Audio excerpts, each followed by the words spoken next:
Get out the insurance cards, get out the copays. The office is open, my friends. Brought to you by drroto.com.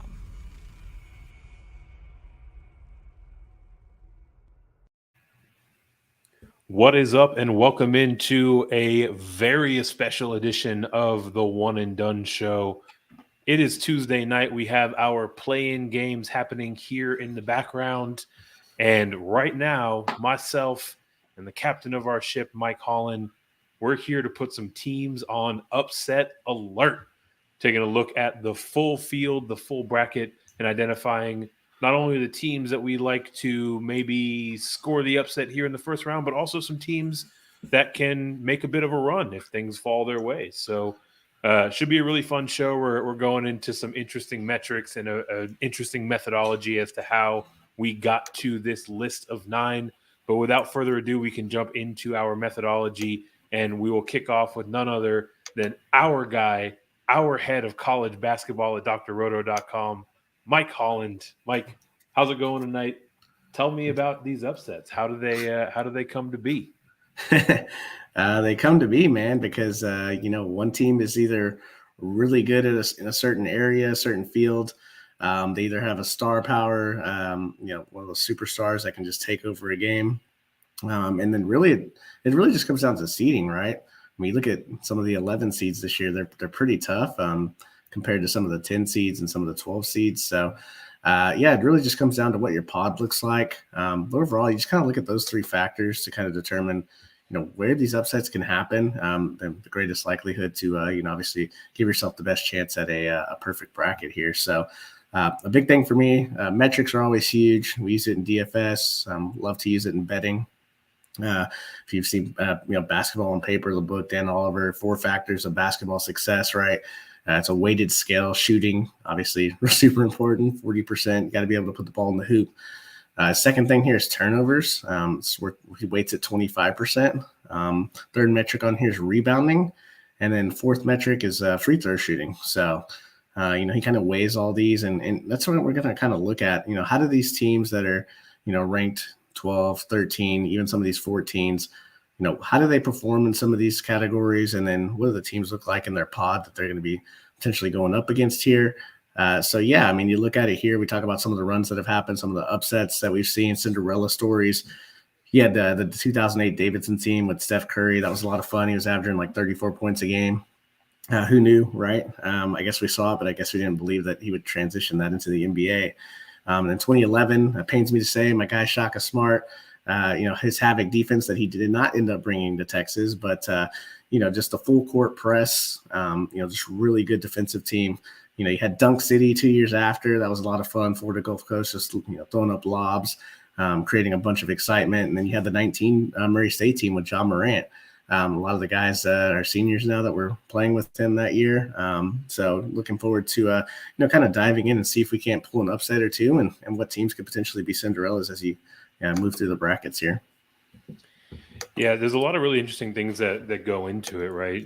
You talk about some of the things that we can learn from Basketball on Paper and the things that are really key for me, right? Like, we want a team that is exceptional, that is elite in one or two specific areas, right? If a team is average or above average at just a couple of things, or at most things, I should say, their likelihood of beating a superior team in most of those categories is low, right? But you talk about the concept of a shooter's chance here in the college game. If a team is really strong at 3-point percentage, if a team gets offensive boards really well, if they turn the ball over, or rather get a lot of steals and blocks from their other team, get those additional possessions, really gives them a strong position to score that upset. So those are the categories that I'm generally looking for. What are some other areas that we are going to try to highlight as we identify the upsets for this year's bracket? Yeah, so I think another key thing that we're going to look at here is size, right? What teams, who plays big, who plays small. Style is a huge thing. What type of styles fit? There's some conferences that play certain styles. They're going to be meeting teams from, the mid-majors that play completely different styles. which is why I think scheduling in the the non-conference is really important. You want a chance to play different types of teams to get your team ready. It's always nice to try to impose your will on the other team, but that doesn't always happen in a 40-minute college basketball game. So you got to be able to adapt, adjust. Coaching experience. The crowd factor is always huge. Everyone loves an underdog. If the underdog can, get started early, typically if you've ever been to one of these games in the pod, it's you buy tickets, you have access to the 3 games. It's the 2 teams that you're going to see, and then the other 2 teams that are playing, and you get to go to the next round and see that game. So anytime there's an underdog, the higher rated seed, their fans are cheering for the underdog because they don't want their team to have to face the 4 seed. They'd rather play the 13. So you see that a lot. Just determining where the soft spots are in some of these matchups is really just going to be key in kind of determining for betting purposes as well as filling out your bracket and DFS. So it transitions to everything that we're kind of doing this week. Yeah, so a little bit about our methodology behind this show, the method behind the madness. Basically, we've got 9 teams that we've identified where we like their chances of scoring the upset. I was going to say none of these teams are the favorite. Actually, some of them are first-round favorites, but I digress. Generally speaking, we're not saying that this is the most likely outcome. We're saying that ranked from 9 to 1, these are the teams where it is a likely outcome, at least relative to some of the other upsets on the board. So with that, we will kick off with our number 9 team. We have the 13 seed Chattanooga facing off against Illinois in the first round. Mike, how does Chattanooga make this one come together this year? Yeah, so we ended up picking Illinois in the bracket here. And the way Chattanooga has to get this done is they've got to first and foremost stop Kofi Coburn from Illinois here. Averaged 21 and 10 this year, just an absolute force inside. Chattanooga doesn't have a ton of bigs here. You have DeSosa here, along with Hankton, who's 6'7". Diggs doesn't really play a lot off the bench, but he's a 6'9" body. He's probably going to have to play a little bit more here. Remember, you only get 5 fouls in college, so it's going to be a huge key for DeSosa to stay on the floor here, not only to produce on the offensive side and try to pull Coburn away from the basket and maybe try to put him in foul trouble as well underneath. But obviously he's got to play, as best a defense as he can play, right?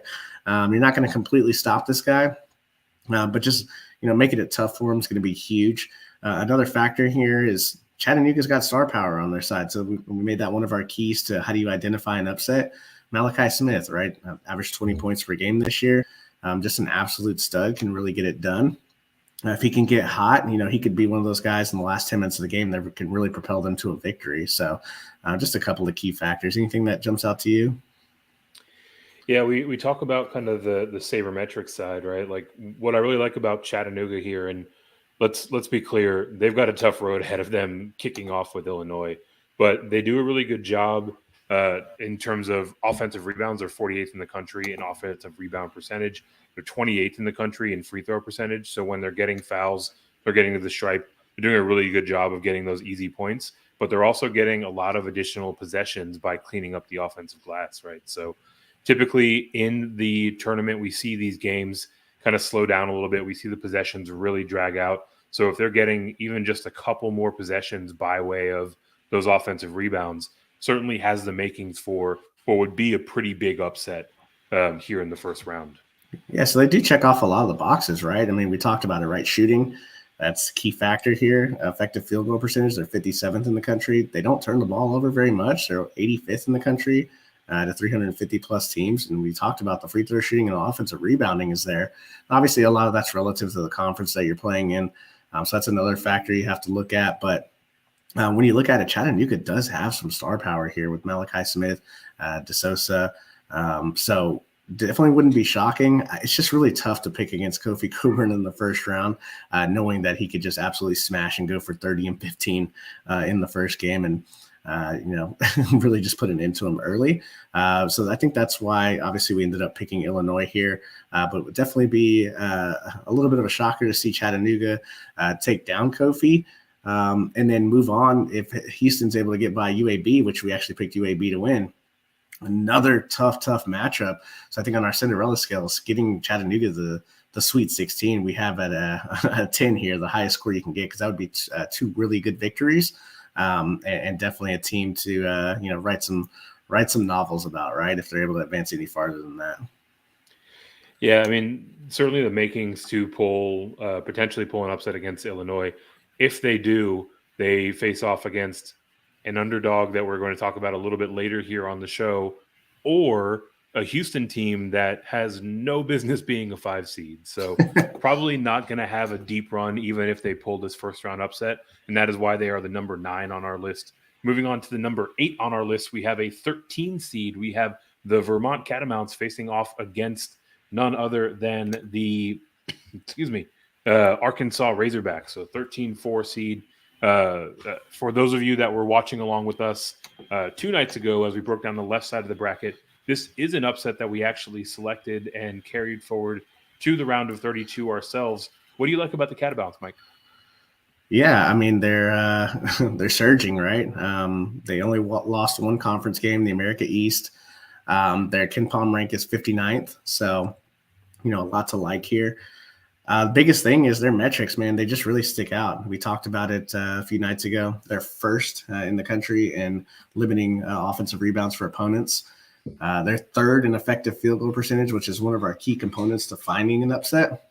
And if you don't really follow these metrics here, like effective field goal percentage, it's basically a sabermetric that it basically weighs a field goal, right? So if you're a really good 3-point shooting team, obviously your effective field goal percentage could be higher because a 3-pointer is worth more than a mid-range jumper or a layup.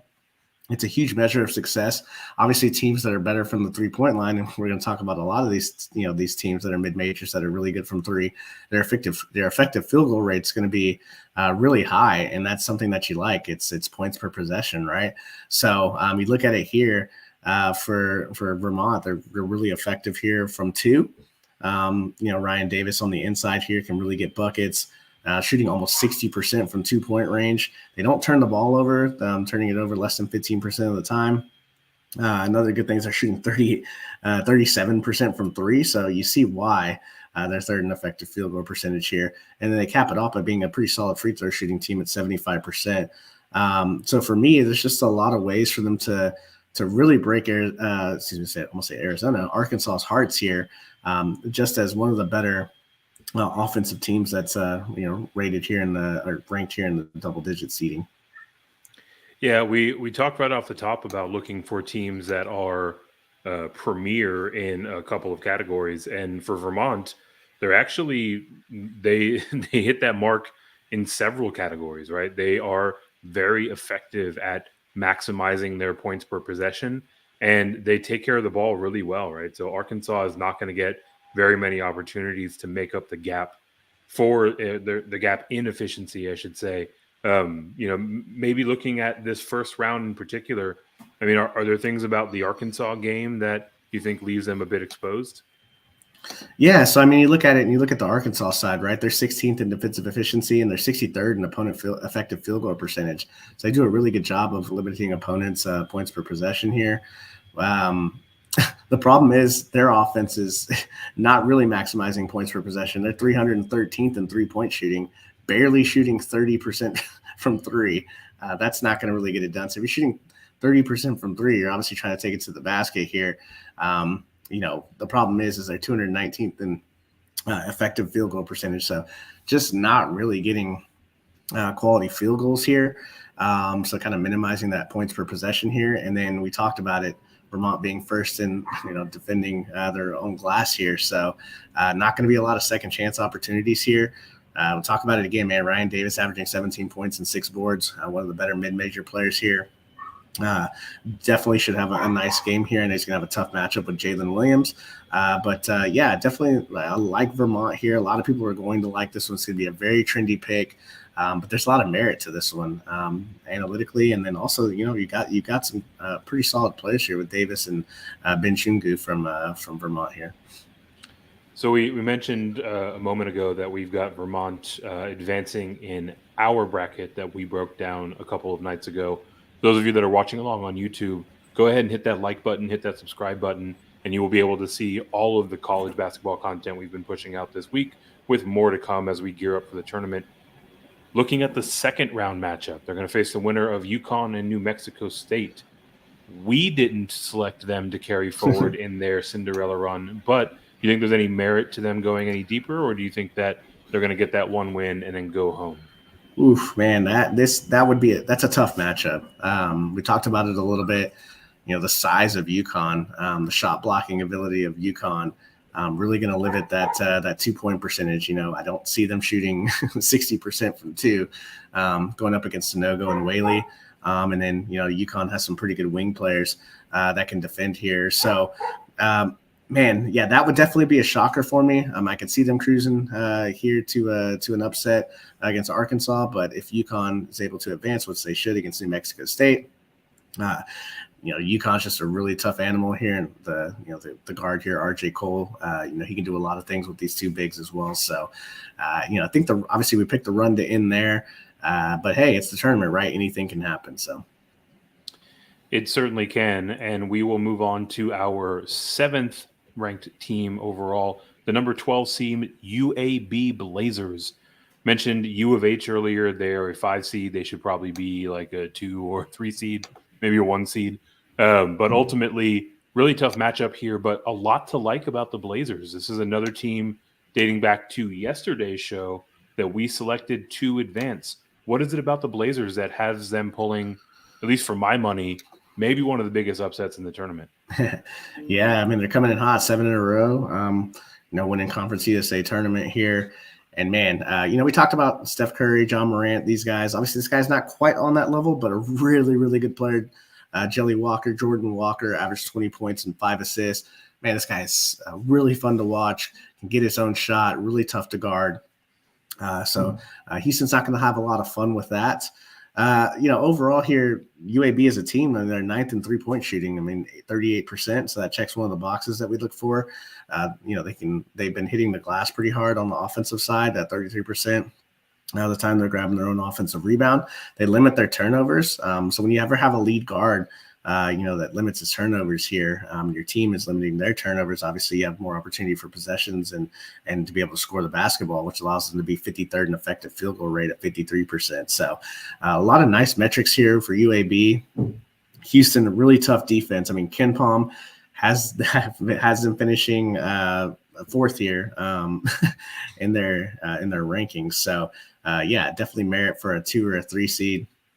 Stuck with the 5 seed here, dealt with a lot of injuries. Just going to be a weird matchup here for them. Their conference, the AAC, it's not really full of star power, right? There's only one team that plays inside the top 100 in tempo, and that's Memphis. Otherwise, you just kind of get a lot of like slobber knockers. It's been a long time since they played anybody with the legitimate pace. Memphis is a little bit of a nightmare. They play with pace, but they turn the ball over. So. This is a UAB team that likes to play with pace, but doesn't quite turn the ball over. So just a different profile game for them, which is why I think we really like them to score an upset here. Yeah, I'm curious to see, both UAB and Houston play with a good amount of pace.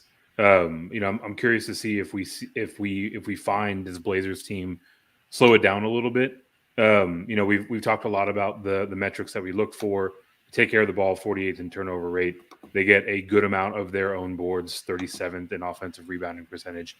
The thing that I think really puts them past Houston in terms of scoring this upset in the first round is they are 9th in the country in 3-point percentage. They're shooting almost 39% from deep. And Houston is 8th in terms of the 3-point percentage that they allow to their opponents. So anytime that you have a team that takes care of the ball and that is doing a better job of getting 50% more points per possession by shooting the 3 as opposed to the 2, certainly has the makings for an upset. Like I mentioned before, we actually selected this one to come to fruition for UAB to beat the number 5 seed Houston Cougars. That leaves them facing Illinois or Chattanooga. What are the odds that they actually carry past this and advance to the Sweet 16? Well, I like them a lot if it's Chattanooga, right? That entire bracket would just be absolutely busted. But I think, looking at it here, obviously they'll what we like them to draw Illinois.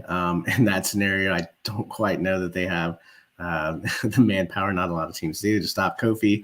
The run's probably going to stop after after one night. But like we always talk about, it's the tournament, man. Momentum is actually a real thing. So you never know. They get one under their belt. Who knows what could happen? Yeah, I mean, if this Blazers team manages to dethrone Houston, who again has no business being a 5 seed, they have to come into their subsequent rounds feeling really good about themselves. So whether it's Illinois, whether it's Chattanooga, certainly have a puncher's chance to carry forward. We will carry forward to our 6th ranked underdog, the number 10 Davidson, facing off against number 7 Michigan State. This is a team that we did not select to carry forward as we broke down the left side of the bracket, but it feels like it can kind of go either way. Why is that the case, Mike? Yeah, it's close, right? I mean, Ken Palm likes this 75-74 Michigan State. It's definitely going to be a close game here. For me, it's the Foster Lawyer narrative here. I mean, he played for Michigan State, transferred over to Davidson. Now he gets a rematch, right, against his former team. So definitely something to watch for. Narrative Street, if you like playing that, if you like betting that, that's definitely something you can look at. Now, for me, it's going to come down, does Michigan State have that closer at the end of the game? Who are they going to go to, especially when it's tight? For me, it's going to be one of those things where, it's more of a collective effort. I like Max Christie. Gabe Brown can certainly get his shot off. But that's just something that Michigan State just doesn't really have, is that guy that can, you can either dump the ball inside to and say, go get me 2, or, a slashing guy like a Jaden Ivey or a Benedict Mathurin that can, really take over the game at the end. So this one was close when we broke down the bracket. Ken Palm tends to agree with us, as they usually do.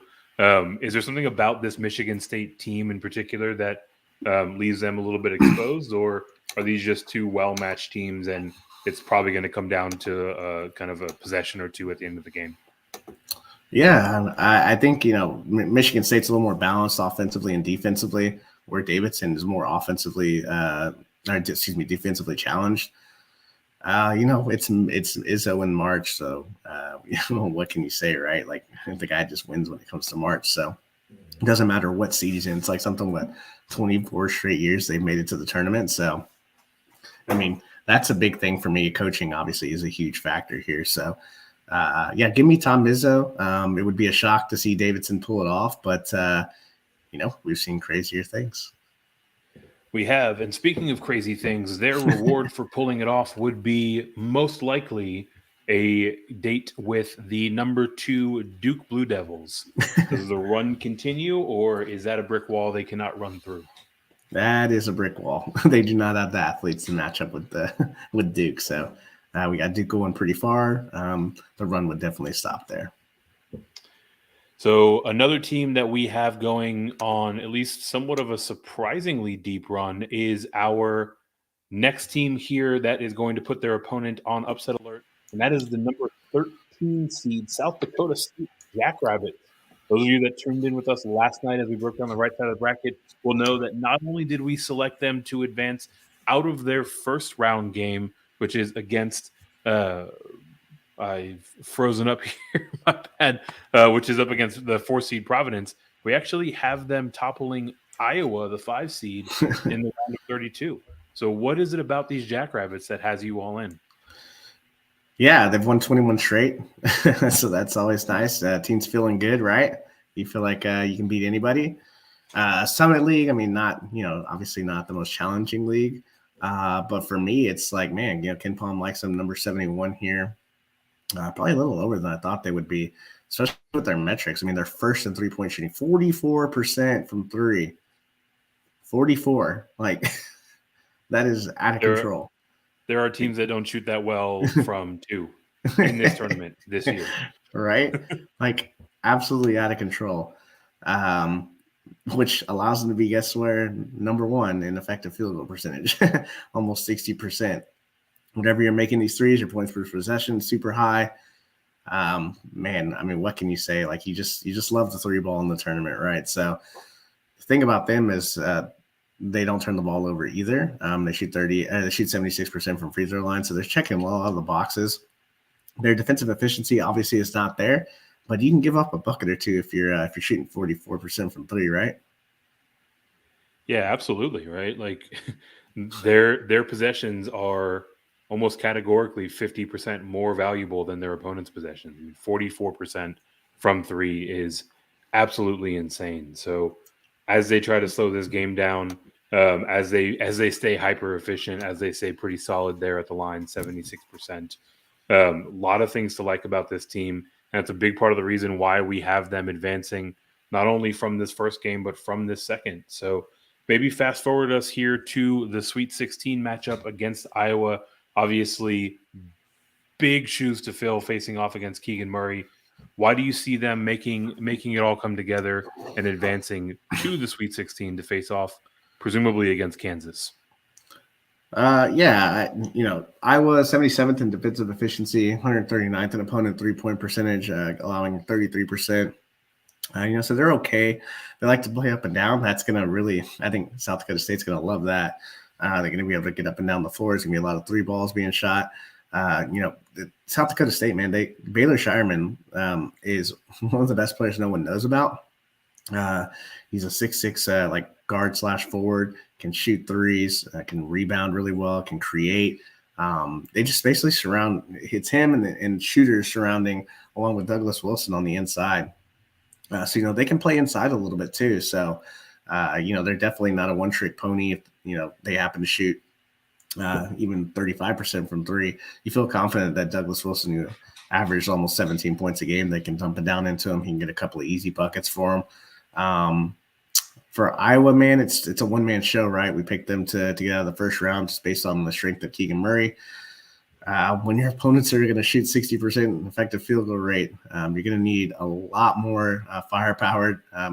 You figure here saying South Dakota State's going to really load up on Murray here and make other guys beat them. This is going to be I wish this was a first-round matchup, honestly. I think the committee should have flip-flop Richmond here with South Dakota State. That would have been a lot of fun. But hopefully we can get this as a second-round matchup. The total is probably going to be like 165. So we've got them making it to the Sweet 16 in terms of advancing to the Elite Eight. Anything about Kansas that can ultimately maybe keep the door open for that, or is it just too tough of a matchup against this blue chip?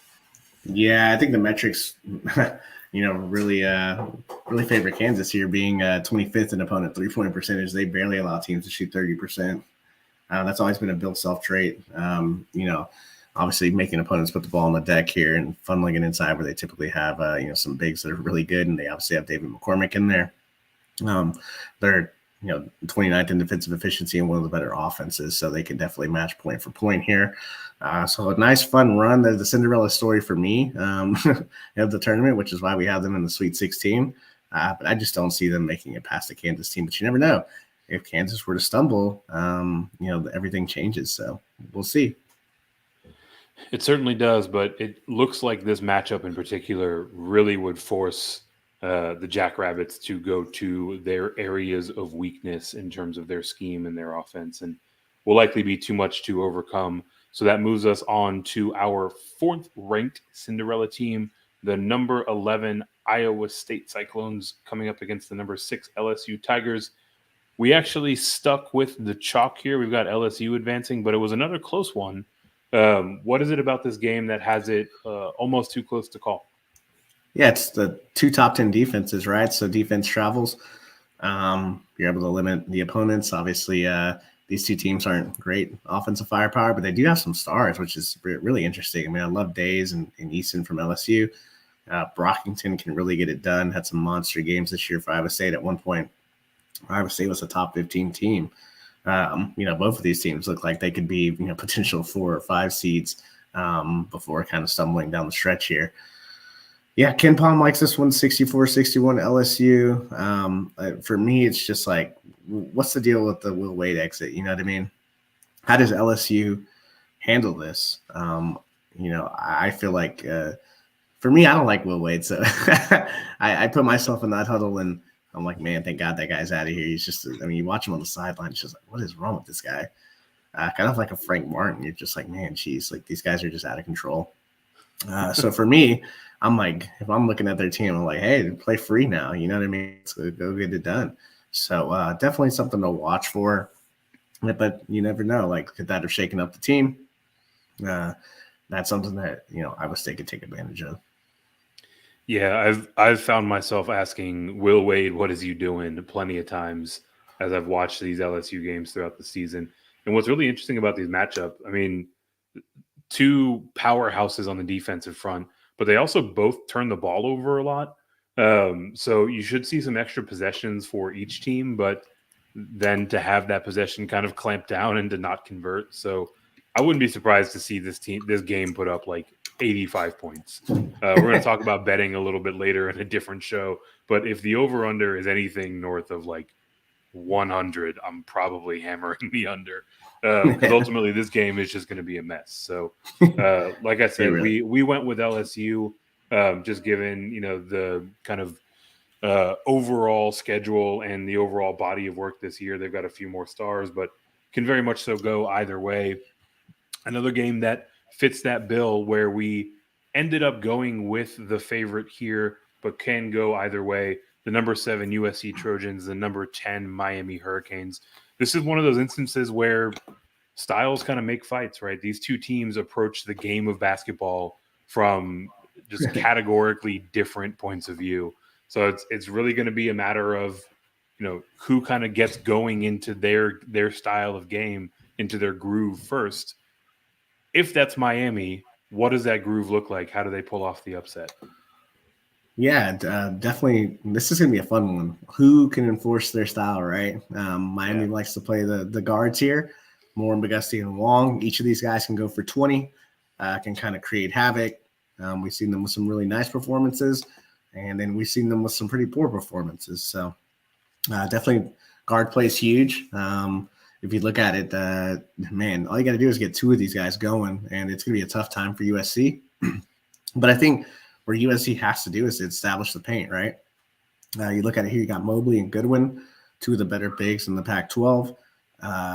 Man, Miami just doesn't really have the manpower to really hold these guys down, which is why we picked them to advance. And then you got a 6'9" guard here in Peterson that does a lot of the ball handling. And if you look at it, Charlie Moore, I mean, they list him at 5'10", but geez, he might be 5'8". Wong is, really slight. So definitely an advantage here in size for USC. The thing that worries me here is, man, if this is a close game, free throw shooting, is it going to haunt USC? If it doesn't haunt them in this one, it's going to haunt them. They shoot 66% from the free throw line. So not a good thing when Miami shoots 74%. That's could be a huge factor. Yeah, could definitely come back to bite them. And I think probably the first 3 to 5 minutes of this game is going to be critical, right? Whichever team can get into their style and force the other team to adjust is going to be in control. And these teams are so categorically different that, if we see Miami push the pace a little bit, do a little bit of, penetration and kick out to get to these 3-point shooters, they could very much so control this one end to end. So razor thin margin. Ultimately, we did go with USC, but this Miami team is no slouch and can very much so make a bit of a run, right? If they are to pull up the upset against the number 7 USC team, they then get to face off against the number 2 seed Auburn, which certainly has its soft spots in terms of their approach to the game. If we have Miami carry forward, do you think that they can also roll past Auburn, or is it a bit too much? I tell you what, Auburn wouldn't be excited to play Miami. I think they'd rather play USC. When you have great guard play, it just changes the whole tournament, right? We saw in the SEC tournament, I mean, Auburn struggled with Quentin Jackson, Hassan Diarra from Texas A&M, really able to get their shot, really create havoc inside the paint. So you never know, man. Miami's an interesting team. Man, a couple of brackets I may flip over and have them going, around and even being a shocker to a 2 seed Auburn. So don't mind it. I might not pick the shocker in the end, but I would like to see what the points are because I think Miami could make that game pretty close.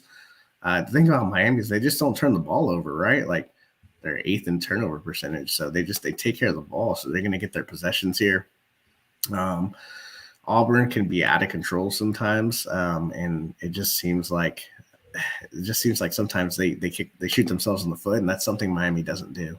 So definitely like Auburn, but wouldn't be like I wouldn't wake up the next day and be surprised if Miami in the 3 guards here really took it to them. So we'll see. Yeah, this Hurricanes team certainly is poised to make a run if they can get past this sort of stylistic difference in their first round opponent in USC. So that moves us to our second ranked Cinderella, or team on the Cinderella scale, the number 11 Michigan Wolverines. Some are saying that this team shouldn't even have made the tournament, facing off against the number 6 Colorado State team. Ultimately, actually, oddly enough, this game opened as a pick'em, and now we have Michigan State favored by 2.5 points. So pretty straightforward in the first round. Is it more of a Michigan consideration, or is it kind of that Colorado State is just sort of eye at everything? It's a combination of Michigan's metrics and Colorado State's size. Ken Palm likes Michigan, finished 33rd in the country here, 19th in offensive efficiency, 60th in 2-point percentage. Obviously, they got the big man, Hunter Dickinson, that's able to do a lot of things. 84th in free throw percentage, and they're 89th in turnover percentage. So they check a lot of the boxes for an upset, right? Even though they're favored. I think last time I saw it was they're -1.5. So you look at Colorado State, they're 210th in opponent 2-point percentage. So, Dickinson should be able to have his way. And why? They're 303rd in average height. So there's just not a lot of size in there. They got to get him in foul trouble and get him out of the game. Otherwise, he's going to have a really, really good game, and someone that I'm looking at in DFS for sure. Michigan State, Michigan, and Michigan fans will probably kill me for saying Michigan State. But, I definitely like this matchup, and I like a betting trend taking the points with them as well. It just doesn't look like a good matchup for Colorado State. Yeah, it really doesn't, right? And the betting markets are bearing that out, as Michigan, despite being an 11 seed, comes in as a favorite. And generally speaking, those higher seeds that are favored in the first round, they actually tend to be pretty accurate in terms of those Vegas lines, right? There's been 11 instances in the first round where the worst seed was favored. 9 times they won that game outright. So very much so an instance where the betting line is pointing us that way. The metrics are pointing us that way. With Michigan carrying forward, I almost called them Michigan State again. With Michigan carrying forward, lose a lot of fans. Leaves them most likely facing off against what many people have as an underseeded Tennessee team, the 3 seed in the round of 32. Is that where their dance stops? Are they officially back to pumpkin territory? Yeah, it's not a great matchup. 3rd in defensive efficiency and 32nd in opponent 2-point percentage. So complete opposite of Colorado State. They got some guys inside that can body up, and they're just a tough. And Rick Barnes runs a tight ship. We know that here in Austin. So, should be a nice little win for them in the first round. But getting that Tennessee team and the way they're playing, it's gonna be really tough to pick them to go any further than that. Yeah, that Tennessee team is another favorite to make a bit of a deeper run, right? Technically you can call 3 seeds making those deep runs a bit of an upset, but if you subscribe to the concept or the theory that Tennessee probably should be a 2 or maybe even a 1, then not quite as surprising, but very tough out for Michigan to face there in the second round. And that brings us to our number 1 team here on the Cinderella scale. Another team that we selected to advance as we were breaking down the left side of the tournament 2 nights ago. Another 11 versus number 6. The number 11 Virginia Tech Hokies, the number 6 UT Longhorns. Talked about it a few nights ago. Wouldn't be surprised if these teams' seeds were actually flipped. Right now over at FanDuel, this game is sitting as a pick'em, so very much so can go either way. What is it that you like about the Hokies for this one? I don't like the Hokies, but I like them, I guess, for betting purposes. Yeah, seriously. We talked about it, right? 2 teams going in the opposite direction. Virginia Tech, what is it, 23rd in Ken Palm. So a really tough 11 seed here that my Horns get. Ran through the ACC tournament, beat Clemson, Notre Dame, North Carolina, and Duke to take it down. A lot of that has to do with what? Effective field goal percentage here. I mean, the third in three-point percentage, 20th in effective field goal percentage, 81st in turnover percentage, 90th in free throw percentage. So, man, these guys are just getting it done in a lot of different ways here. And then you got the two bigs. Texas is a little undersized with the loss of Trey Mitchell, which we talked about. Kiva Luma and Justin Mutz. Man, these guys are dogs. They're really fun to watch. They both do different things. Luma's more of a scorer, finesse player. Mutz is more of like the, junkyard dog, can shoot a little bit from the outside. Just a tough matchup overall here. I think the thing that Texas really struggles with is they might be good defensively, being 13th in the country. But they're actually really good at defending the three-point line. The problem is they're shooting 32% from three, and they're allowing opponents to they play such aggressive defense that their opponents are getting to the free throw line a ton. So for me, it's just, man, I can see why this is a pick 'em. We definitely picked Virginia Tech to win this game. I think there's just more outs on the Virginia Tech side. Yeah, I'm glad that you brought that up because we talked about it a lot as we were breaking down the brackets themselves. And one thing that we really look for in a Cinderella team or in any team to make a deep run for that matter is having those outs, right? If they can beat you several different ways, it saves you from getting single threaded, right? Going back to that Miami USC game. If USC is able to shut down this perimeter game from Miami and force them to take the ball inside, their night is over categorically, right? Whereas with Virginia, they can win several different ways. So you like to see those outs. You mentioned the forward play here, Mutz and Aluma. If, and as we called, when they carry forward to the round of 32, they face off against the forward killers, none other than the Purdue team that we have making a very deep run. Go back and check out that video from 2 nights ago if you want to see just how far we think the Purdue team goes this year.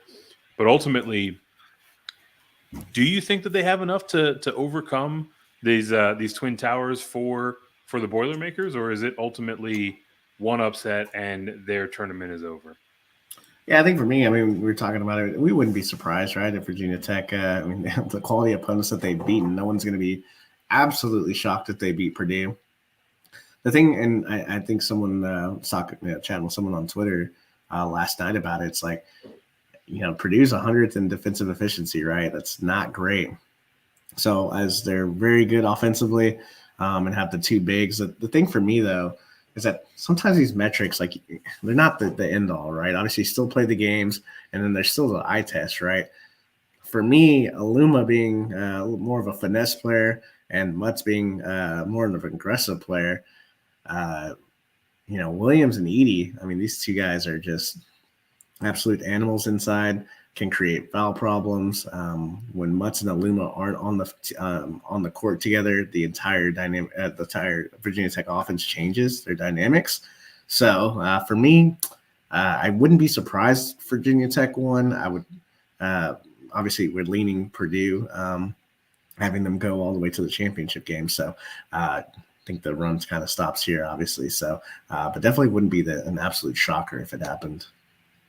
It wouldn't, and I wanted to get your thoughts on this. Given that murderer's row that they advanced through in the ACC tournament, I kind of feel like Virginia Tech is probably going to be one of the more popular Cinderella stories as people fill out their brackets. Are you getting a similar read on that, or am I just kind of telling myself things? Yeah, no, for sure. They're definitely going to be a popular pick. We saw what they did against some really good ACC opponents. We've known that they've probably been more of a top 25 team, kind of underachieved this year. People are seeing them now, and we love the narratives, right? It's teams that are on the run. A lot of our teams that we're choosing here to potentially be trendy upset picks or even shockers, or teams that are on really good winning streaks, have had a lot of success beating teams like, someone like a Texas who's going kind of the other way. So those are trendier picks. But for me, it's it's just kind of one of those things. You got to look at the analytics. You got to be smart about it. a matchup with Purdue isn't the most exciting. They're not going to be excited, I promise, to play those guys. So I think when you break it down overall, you look at the Texas game, they do profile nicely against that.